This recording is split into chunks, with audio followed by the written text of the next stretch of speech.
공인회계사회가 추천하는 각 분야 전문 공인회계사들이 전해드립니다. 세금 줄여주는 솔루션 코너 절세미남 절세미녀. 오늘도 절세미남 박수빈 회계사입니다. 어서 오세요. 안녕하세요. 네, 안녕하세요. 자, 먼저 오늘의 주제 어떤 내용일지 화면으로 만나보도록 하죠. 네.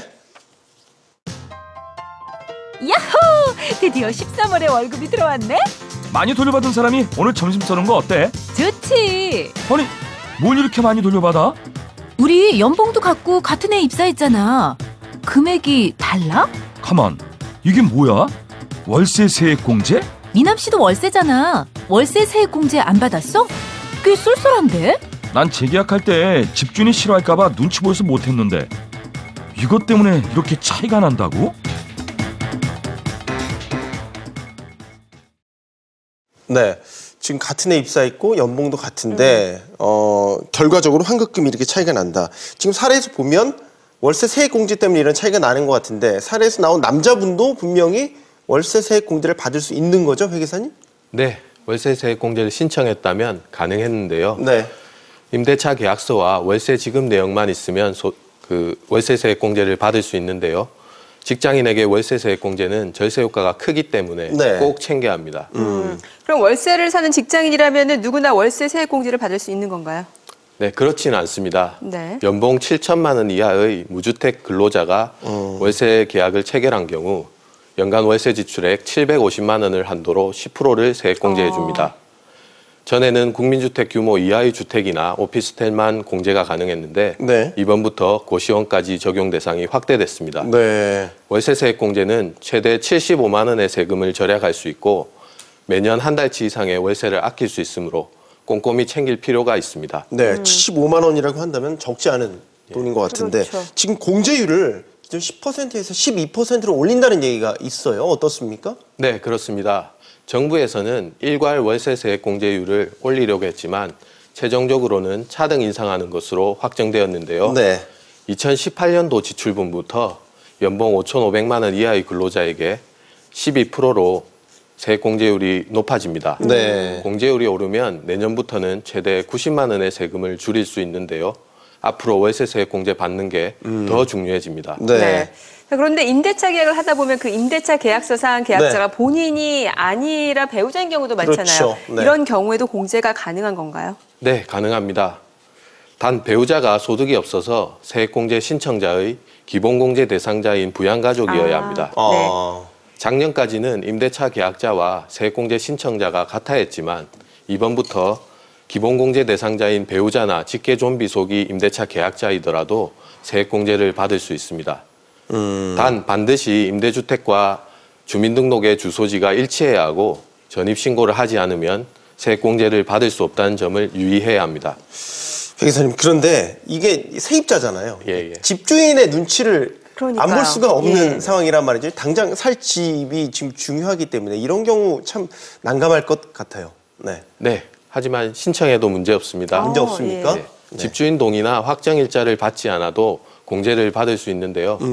혹시나 집주인과 문제가 발생할까 봐 걱정된다면 이사 후에 신청해도 세금을 돌려받을 수 있습니다. 한꺼번에.